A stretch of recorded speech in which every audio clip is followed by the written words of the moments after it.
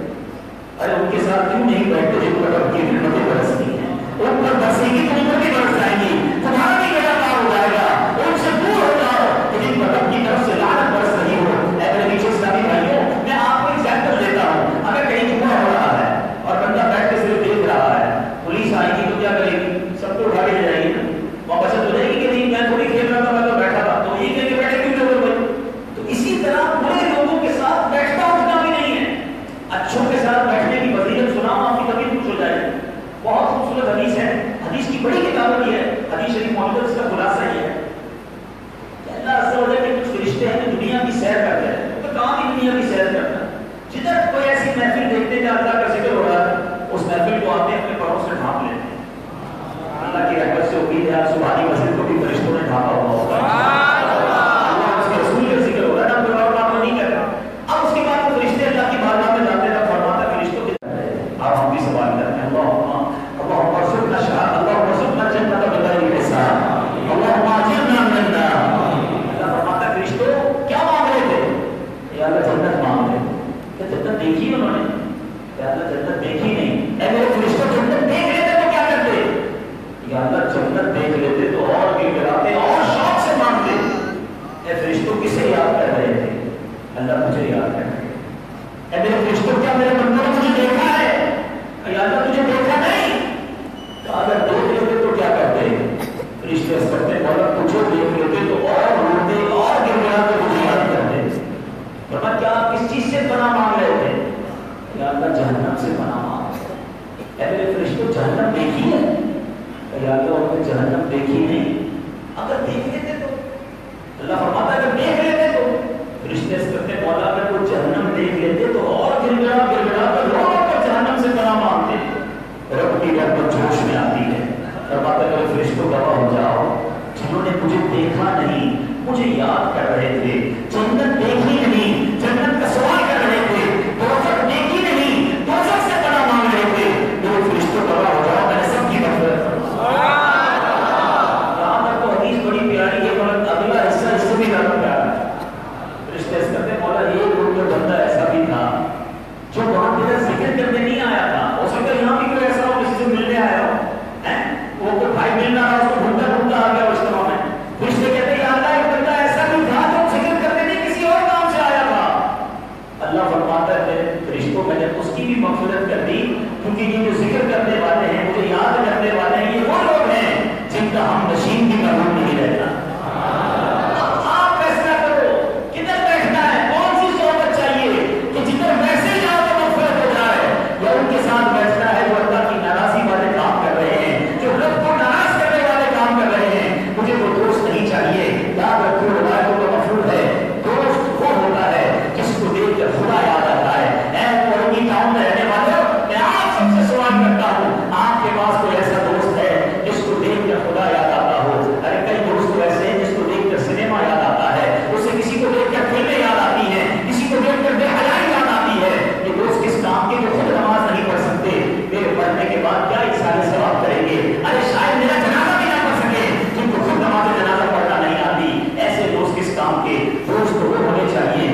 فرماتے ہیں حدیث کا مضمون ہے اے طرح طرح کے دوست بنانے والوں، عجیب عجیب لوگوں سے دوستیاں رکھنے والوں، سنو یہ دوستی کوئی آسان چیز نہیں۔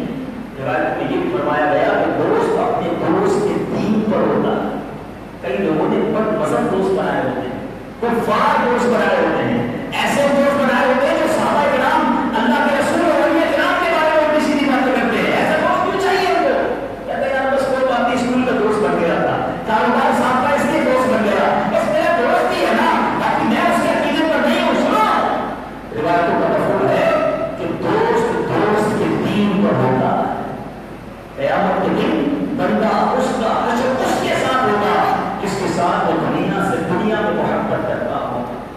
اب بتاؤ کسی بد مذہب بد عقیدہ یہ سرکار کے گستاخ کے ساتھ قیامت کے دن اٹھنا پسند کریں گے؟ ہمیں کیوں چاہیے ایسا کوئی شخص؟ اب سنو تو میں نہیں سنانے جا رہا ہوں، اب یہ بات فرماتے قیامت کے دن حدیث کا مضمون ہے ایک نیک شخص اللہ کی بارگاہ میں کھڑا ہو کر جھگڑا کرے گا، حدیث کے الفاظ اللہ سے جھگڑا کرے گا۔ آقا فرماتے کہ جھگڑا ایسا ہوگا جیسے دنیا میں کوئی کسی اپنے حق کے لیے جھگڑا کرتا ہے، یہ مان والی لڑائی ہوگی، یہ ہوتی ہے نا آنکھیں اونچی کر کے ماں اللہ چیکم اور عجیب عجیب انداز سے لڑتے، یہ نہیں، مان والی عزت والی لڑائی۔ اللہ سے عرض کرے گا یا اللہ تو نے میرے دوست کو جہنم میں ڈال دیا، حالانکہ اس نے میرے ساتھ نمازیں پڑھی، مولا اس نے میرے ساتھ روزے رکھے تھے، یا اللہ میں گواہی دیتا ہوں اس نے میرے ساتھ نیک اعمال کیے اور تو نے اسے جہنم میں ڈال دیا۔ اللہ فرمائے گا جاؤ اپنے دوست کا ہاتھ پکڑ کے اسے جہنم سے نکال کر دے گا۔ وہ نیک شخص جائے گا اپنے دوست کو جہنم سے نکال دے گا اور اسے جنت کے ساتھ لے جائے گا۔ جب میں نے یہ حدیث پڑھی تھی پیچھے سے لرز گیا۔ آپ سے بھی سوال کرتا ہوں، میں اپنے آپ سے بھی سوال کرتا ہوں، کوئی ایک دوست ایسا ہے ہمارا جو قیامت کے دن خدا نہ خواستہ اگر میرے یا آپ کے بارے میں کوئی ایسا اعلان ہو جائے تو اللہ کی بارگاہ میں کھڑا ہو جائے اور کہے کہ مولا میرے دوست نے میرے ساتھ نماز پڑھی، اے اللہ اس نے میرے ساتھ روزے رکھے تھے، میں اس کے ساتھ بدری قافلے میں گیا تھا، اس نے میرے ساتھ اجتماع میں شرکت کی تھی، یہ میرے ساتھ مولا نیک اعمال کیا کرتا تھا۔ ارے وہ ایسا مرتبے والا ہو کہ اللہ کی بارگاہ میں ہمارے لیے کھڑا ہو جائے اور اللہ نہ کرے اگر ہم جہنم میں ہوں تو میں نکال کر جنت میں لے جائے۔ ایسا ایک دوست کو بنا لو، اپنے دوست ملیں گے کہاں؟ میں آپ کو بتاتا ہوں اس کا پتہ کہاں ملے، وہ آپ کو ملے گی دعوت اسلامی کے بدنی ماحول۔ اور اب جو بات کہنے جا رہا ہوں تھوڑی سی کڑوی ضرور ہے مگر سچی ہے۔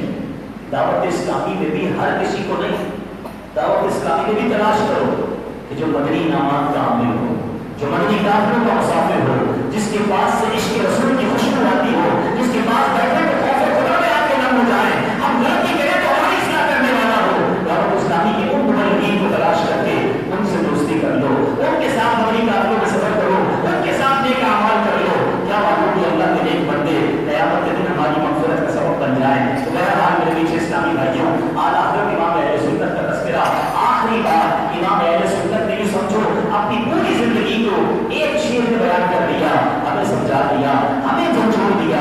اعلیٰ حضرت فرماتے ہیں جو نہ بھولا ہم غریبوں کو رضا، جو نہ بھولا ہم غریبوں کو رضا، یاد اس کی اپنی عادت کیجیے، جب آقا ہمیں نہیں بھولے تو ہمیں بھی نہیں بھولنا ہے، ہمیں بھی نبی پاک علیہ السلام سے سچی محبت کرنی ہے اور آقا کی سنتوں پر عمل کر کے یہ ثابت کرنا ہے کہ ہم پیارے آقا کے غلام، سچے غلام ہیں، باعمل غلام ہیں اور اچھے ماحول سے وابستہ رہنا ہے تاکہ شیطان ہم سے یہ غلامی، ہم سے یہ عشق، ہم سے یہ سنتوں پر عمل چھین نہ سکے۔ اللہ تعالیٰ مجھے بھی اور آپ کو بھی سچا عاشق رسول بنائے، قربت اعلیٰ حضرت پر رب کریم کروڑوں انوار تجلیات کی بارش برسائے اور اعلیٰ حضرت اور عاشق اعلیٰ حضرت امیر اہل سنت کی برکتیں ہم سب کو عطا فرمائے، آمین۔ جاہ نبی امین صلی اللہ تعالی علیہ وسلم۔ آئیے میرے پیچھے اسلامی بھائیوں، اب ہم اپنے معمولات کو پورا کر لیتے ہیں جو ہمیں دعوت اسلامی کے مدنی ماحول میں ہر جمعرات کو اجتماع کے بعد پڑھائے جاتے ہیں، تو درود پاک پڑھائے جائیں گے، آپ بھی پڑھ لیجیے۔ بزرگوں نے فرمایا کہ جو شخص ہر شب جمعہ اور جمعرات کی درمیانی رات اس درود شریف کو پڑھے گا، پابندی سے کم از کم ایک مرتبہ پڑھے گا، موت کے وقت سرکار مدینہ صلی اللہ علیہ وسلم کی زیارت کرے گا اور قبر میں داخل ہوتے وقت بھی یہاں تک کہ وہ دیکھے گا کہ نبی پاک علیہ السلام اسے قبر میں اپنے رحمت بھرے ہاتھوں سے اتار رہے ہیں۔ آپ ہی پڑھ لیجیے اللہم صلی وسلم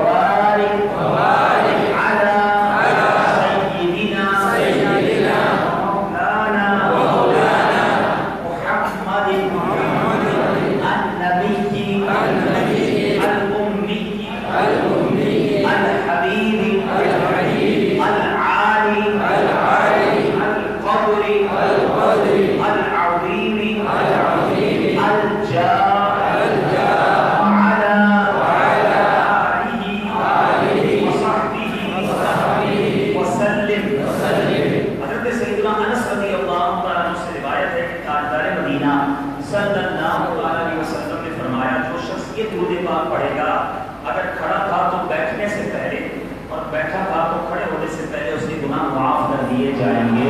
آپ پڑھ لیجیے اللہم اللہم صلی علی سیدنا و مولانا محمد وعلی آلہ وسلم. جو یہ درود پاک پڑھتا ہے اس پر رحمت کے 70 دروازے کھول دیے جاتے ہیں. صلی اللہ علی محمد صلی اللہ علی محمد. حضرت احمد صاحبی علیہ رحمۃ اللہ الحادی بعض بزرگوں سے نقل کرتے ہیں اس درود شریف کو ایک بار پڑھنے سے 6 لاکھ درود شریف پڑھنے کا ثواب حاصل ہوتا ہے. آپ بھی پڑھ لیجیے اللہم اللہم صلی علی سیدنا محمد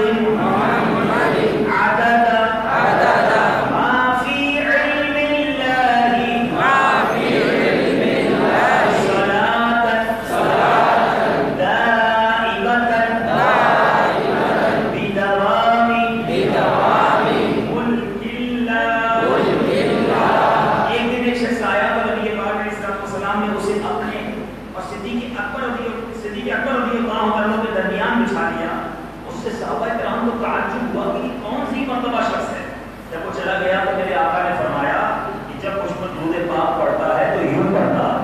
آپ بھی پڑھ لیجیے اللہم اللہم صلی علی محمد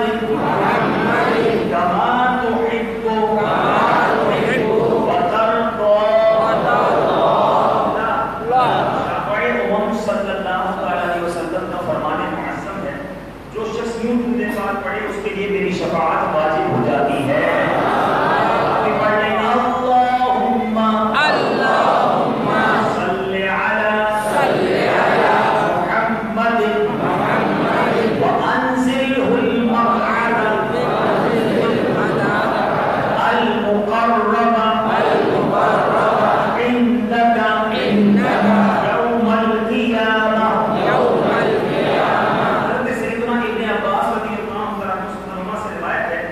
یہ پاک اسلام نے فرمایا اس کو پڑھنے والے کے لیے 70 فرشتے 1000 دن تک نیکیاں لکھتے ہیں. آپ بھی پڑھ لیں جزا اللہ عنا محمد ما ہوا اہلو. فرمان مصطفیٰ صلی اللہ علیہ وسلم جس نے اس دعا کو 3 مرتبہ پڑھا تو گویا اس نے شب قدر حاصل کر لی.